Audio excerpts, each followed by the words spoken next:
رب العالمين والصلاة والسلام على سيد المرسلين أما بعد فأعوذ بالله من الشيطان الرجيم بسم الله الرحمن الرحيم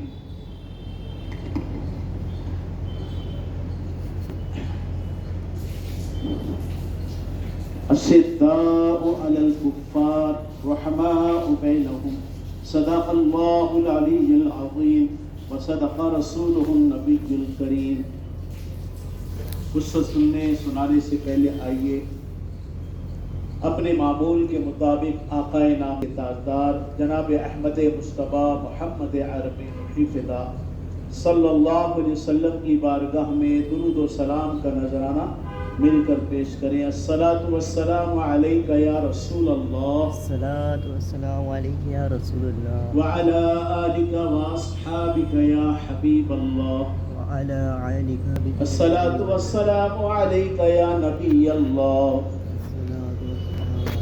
وعلی آلک واصحابک یا نور اللہ، وعلی آلک واصحابک یا نور اللہ۔ نویت سنت الاعتکاف، نویت سنت الاعتکاف۔ جب بھی مسجد میں آیا کرے تو اعتکاف کی نیت یاد سے کر لیا، جب تک آپ مسجد میں اعتکاف کا ثواب ملتا رہے گا۔ سبحان اللہ۔ درود پاک پڑھنے فضائل و برکات ہے، احادیث مبارکہ میں اس کی کثرت کے ساتھ فضیلتیں آئی ہیں۔ مناسبت کی مطابق کیونکہ اس مہینے کے آخری تاریخ میں ایک بہت بڑا یادگار اور دل خراش سانحہ ایک عظیم ہستی کے ساتھ ہوا، انہی کی مناسبت سے چند باتیں گوشے گزار کی جا رہی ہیں۔ ہمارے آقا رسول پاک صاحب الاولیاء صلی اللہ علیہ وآلہ وسلم اپنے حجرے پاک سے نکلے اکیلے تنے تنہا۔ حضرت امیر المومنین فاروق اعظم رضی اللہ تعالیٰ عنہ نے دیکھا کہ اکیلے تنے تنہا میرے سرکار کہاں جا رہے ہیں، یہ اکیلے ہیں، کئی دشمن کوئی تکلیف کوئی آزار نہ پہنچائے۔ فاروق اعظم رضی اللہ عنہ ساتھ ساتھ پیچھے تحفظ کے لیے چل پڑے۔ تو نبی پاک علیہ السلام ایک مقام پر پہنچے، اللہ کے محبوب علیہ السلام سجدہ ریز ہوئے، دور ہی سے فاروق اعظم رک کر یہ سارا منظر دیکھے۔ جب اللہ کے محبوب علیہ السلام سجدے سے سر اٹھاتے ہیں تو عمر فاروق کو سامنے دیکھتے ہیں، اے عمر تم آ گئے، اچھا ہوا تم دور ہی کھڑے رہے۔ پھر فرمایا کہ ابھی جناب جبرائیل علیہ السلام فرشتوں کے سردار میرے پاس آئے اور انہوں نے یہ بشارت اور خوشخبری سنائی کہ یا رسول اللہ صلی اللہ علیہ وآلہ وسلم، جو کوئی بندہ مومن آپ پر ایک مرتبہ درود پاک پڑھتا ہے تو اللہ تعالیٰ اس پر اپنی 10 رحمتیں نازل فرماتا ہے۔ سبحان اللہ، سبحان اللہ۔ فاروق اعظم نے یہ سنا تو وہ بھی خوش ہو گئے کہ امت رسول صلی اللہ علیہ وسلم کو کتنا بڑا انعام مل رہا ہے کہ ایک رحمت بھی اگر بندے کو مل جائے تو یہ بہت بڑی بات ہے۔ یہاں تو ایک درود پر 10 رحمت مل رہی ہے، لیکن ہماری توجہ اس طرف نہیں رہتی۔ اللہ تعالیٰ کی رحمت کو پانے کا جذبہ ہمارے اندر کا ہے۔ اگر نوٹ کی بات کی جائے کہ چلو بھائی، اگر کوئی ایک مرتبہ درود شریف پڑھے گا تو اس کو 1000 روپے ملیں گے، 2 مرتبہ درود پڑھے گا تو اس کو 2000 روپے ملیں گے، تو کیا خیال ہے آپ کا؟ بندہ کاروبار چھوڑ کر صرف مسجد میں آ کر بیٹھ جائے گا، بھائی ایک درود پر 1000 روپے مل رہے۔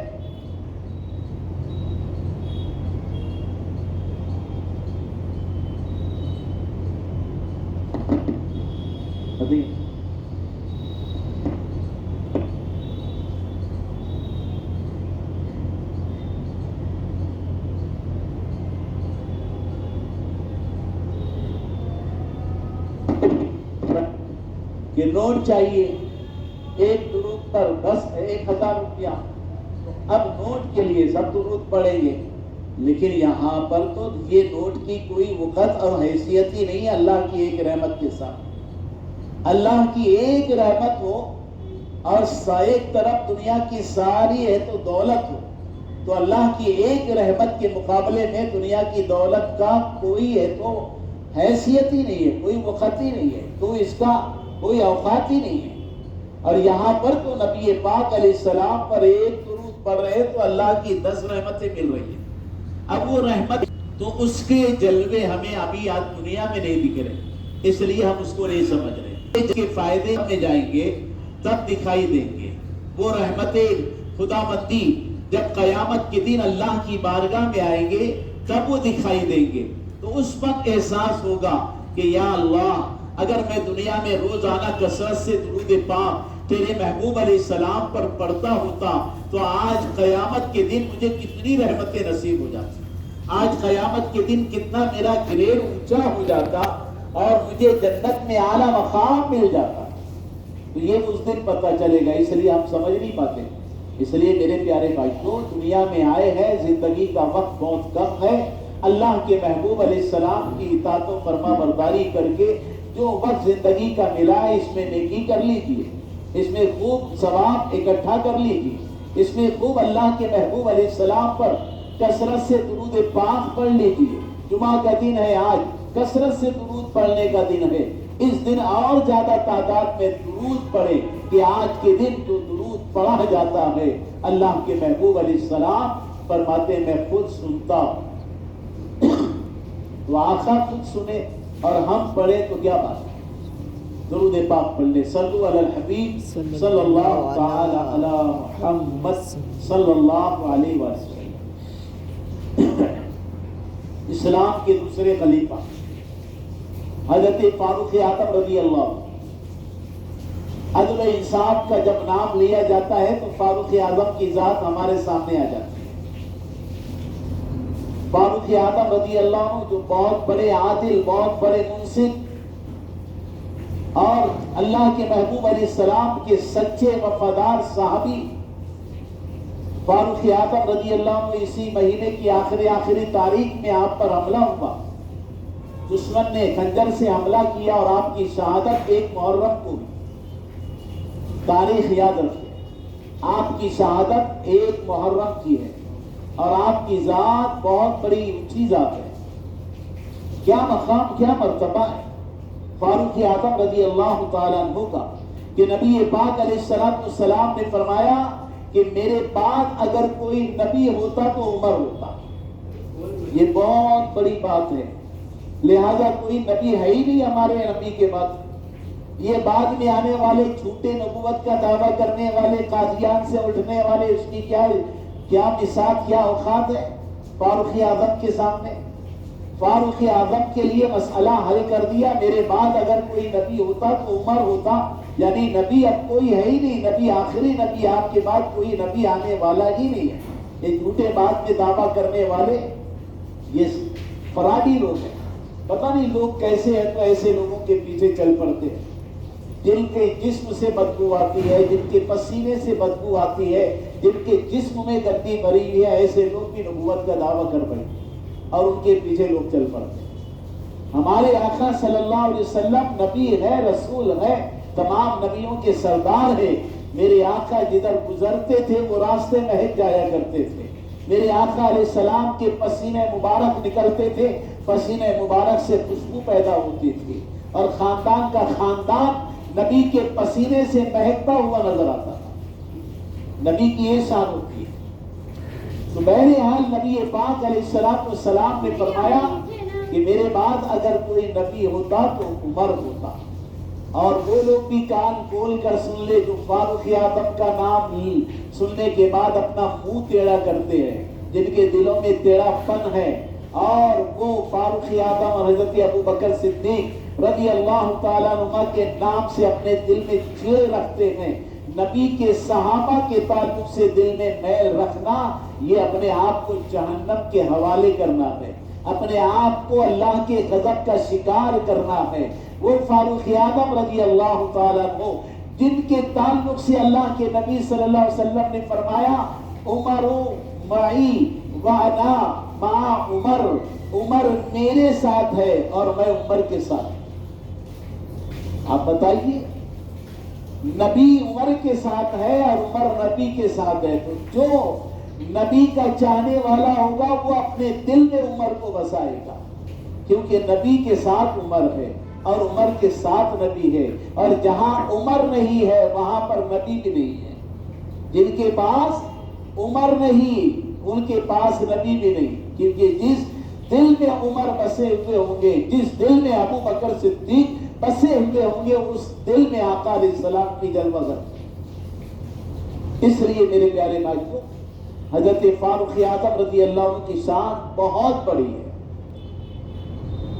پرانی آیت پڑھے، فاروق اعظم جو بولا کرتے تھے آپ کی بولی میں قرآن کی آیت نازل ہوا کرتی تھی، اشداء علی الکفار، کافروں پر سخت، یہ فاروق اعظم رضی اللہ عنہ کی ذات، کفار پر بہت سخت تھے آپ، یہاں تک کہ اپنے سگے رشتہ داروں کو بھی کفر کی وجہ سے نہیں چھوڑا کہ نبی کے دشمن ہے تو میرا سگا ہی کیوں نہ ہو اس کی بھی گردن ماروں گا۔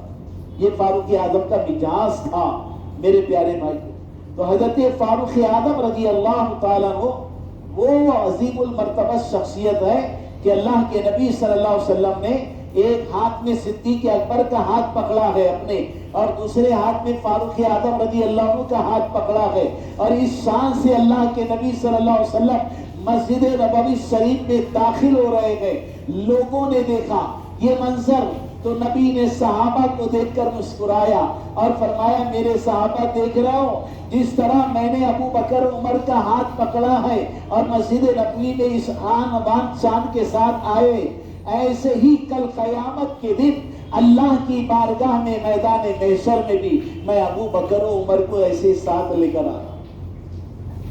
تو فاروق اعظم اور ابو بکر یہ اللہ کے نبی کے ساتھ ساتھ ہے، اور ایسا ساتھ ہے کہ دنیا میں بھی ساتھ رہے، آج قبر میں بھی ساتھ۔ اور یاد رکھیے کہ جو جہاں کی مٹی سے بنا ہوا ہوتا ہے اسی مٹی میں وہ دفن ہوتا ہے۔ ہر ایک کی قبر، اس کی قبر کی مٹی کا چھڑکاؤ ہمارے جسم پر کیا گیا ہے۔ یہ بھی ایک حدیث بات ہے کہ ہم جس مٹی سے بنے ہیں وہ قبر وہیں پر بنے گی جہاں کی مٹی سے ہم بنے ہیں، اور اس مٹی کا چھڑکاؤ ہمارے جسم کے اوپر کر دیا گیا ہے۔ لہذا دیکھیے نا، مرنے والا 2.5 لاکھ ڈالر دے کر سمندر کی تہ میں جا رہا ہے، اس کی موت وہاں لکھی ہوئی تھی، وہاں جا کے وہ مرا۔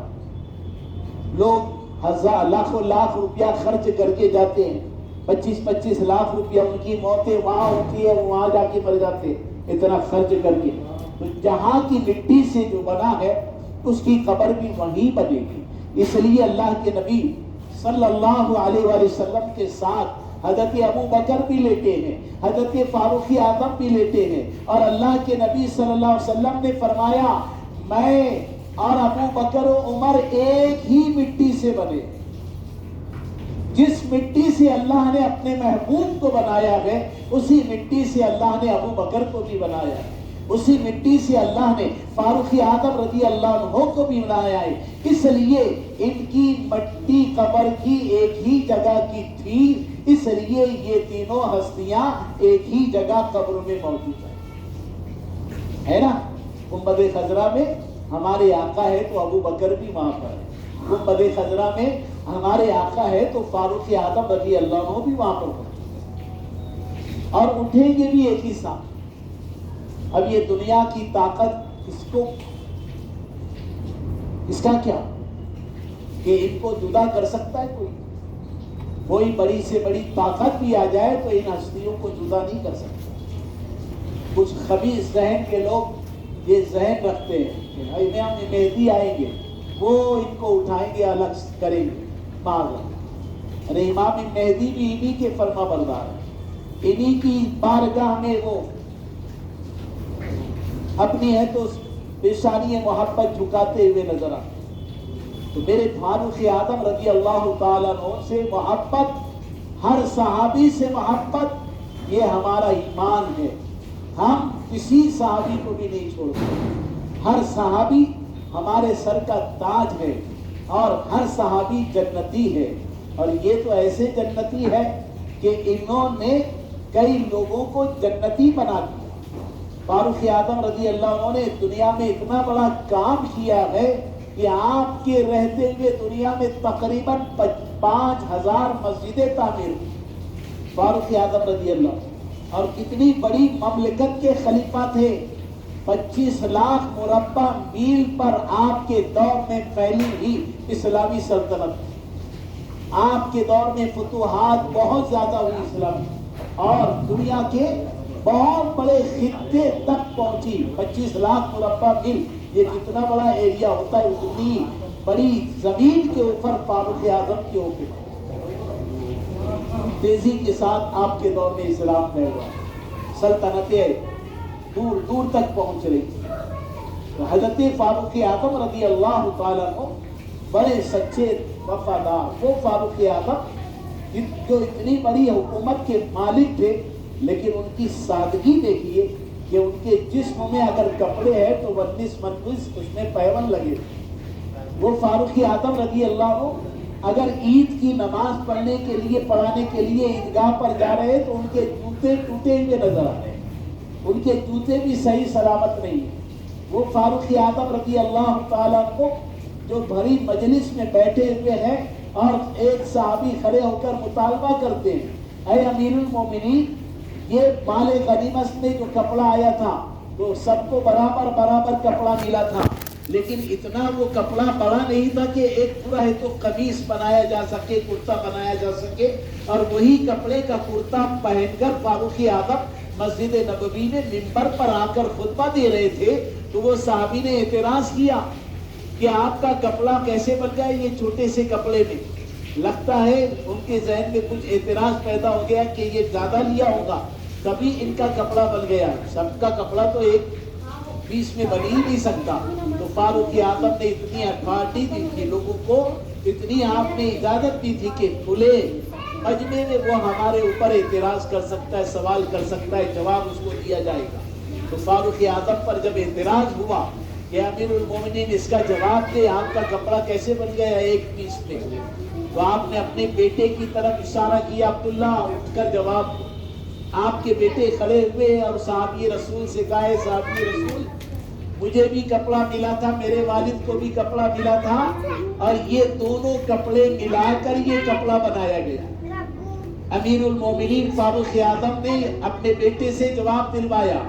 اب وہ صحابی نے اطمینان حاصل کیا اور کہنے لگے، اے امیر المومنین اب آپ اپنی بات آگے بڑھائیے، آپ خطبہ دیجیے. ہم نے اطمینان ہو گیا. یہ اس طرح سے فاروق اعظم کا مزاج تھا کہ آپ اگر کافروں پر سخت تھے تو مومنوں کے اوپر بہت نرم. اگر آج کوئی بہت بڑے عہدے والے کو اس طرح اعتراض کرتے تو اس کی خیر ہوتی، لیکن فاروق اعظم کی مجلس میں بولنے والا بول سکتا ہے، وہ اعتراض کر سکتا ہے. اتنی کھلی اجازت حضرت فاروق اعظم رضی اللہ عنہ کی. تو بہرحال آپ دیکھیں کہ یہ ہمارے امیر المومنین فاروق اعظم رضی اللہ عنہ، وقت اتنا نہیں ہے کہ بیان کیا جا سکتے. بہرحال آپ مسجد نبوی میں تھے، نماز کی حالت میں، نماز فجر کا وقت تھا اور فجر کی نماز پڑھا رہے تھے. نماز کے وقت آپ پر دشمن نے خنجر سے حملہ کیا. ابو دودو فیروز مجوسی نے نماز کی حالت میں آپ پر حملہ ہوا. آپ زخم سے چور چور ہو گئے، خون آپ کے جسم سے رس کر بہنے لگا. عبد الرحمن بن عوف رضی اللہ عنہ آگے بڑھ کر مصلی پر نماز پوری کر رہے. فاروق اعظم ایک طرف پڑے ہوئے، ان کو زخمی حالت میں اٹھا کر لایا گیا اور اس کے بعد جب گھر پہنچے تو فرمایا، لوگوں سے بتاؤ میں نے فجر کی نماز ادا کی کہ نہیں. لوگوں نے بتایا کہ امیر المومنین ابھی آپ کی نماز باقی ہے. تو آپ نے فرمایا مجھے قبلہ رجوع کر دو تاکہ میں اپنی نماز پوری کر لوں. اللہ اللہ، فجر کی نماز کا معاملہ ہے اور ایسی حالت میں زخمی ہے، اس کے باوجود بھی نماز کا کتنا شوق اور درد ہے کہ کہیں میری نماز نہ رہ جائے. اس زخمی حالت میں نماز فجر آپ ادا کر رہے ہیں اور پھر اس کے بعد آپ نے نماز ادا کرنے کے بعد فرمایا کہ جس نے نماز کو چھوڑا اس نے اسلام کو پیٹ کے پیچھے چھوڑ دیا۔ جس نے نماز پڑھی وہ کامیاب ہے، اور جس نے نماز کو ترک کیا آپ فرماتے ہیں اس کا اسلام میں کوئی حصہ نہیں۔ آج ہماری تعداد دیکھیں، فجر میں ہم کتنے لوگ نماز کے لیے آتے ہیں، پانچوں نماز میں ہم کتنی نماز کی حاضری دیتے ہیں۔ ہمارا بالکل معاملہ بالکل چوپٹ ہے۔ اسی وجہ سے آج ہم مظلوم بنے، آج ہم ذلیل و رسوا ہو رہے ہیں۔ اگر آج دنیا میں مسلمان سچے طور پر نمازی بن جائے تو کسی کی طاقت نہیں ہے کہ اس کے گھر کی طرف آنکھ اٹھا کر دیکھے، اس کی طرف آنکھ اٹھا کر دیکھے۔ آج ہم نے خود اللہ کو ناراض کیا، رب کو ناراض کیا، اس وجہ سے آج ہم اس طرح دنیا میں رسوا ہو رہے ہیں۔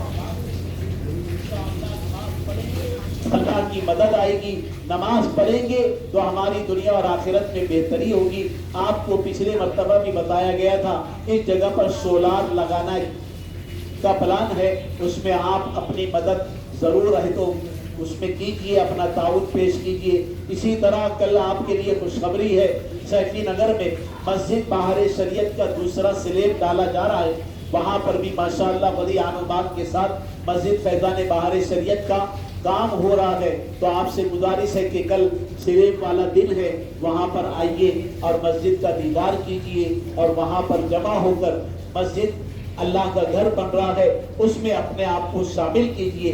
انشاءاللہ اللہ کا گھر ہم بنائیں گے، اللہ تعالیٰ جنت میں ہمارا گھر بنائے گا۔ رب تبارک و تعالیٰ ہمیں دنیا میں بھی اچھا رکھے اور جنت میں بھی اللہ تعالیٰ ہمیں اپنی کرم سے جنت کا داخلہ نصیب فرمائے۔ وما علینا الا البلاغ۔ کھڑے ہو جائے، سنتیں ادا کر دیجیے۔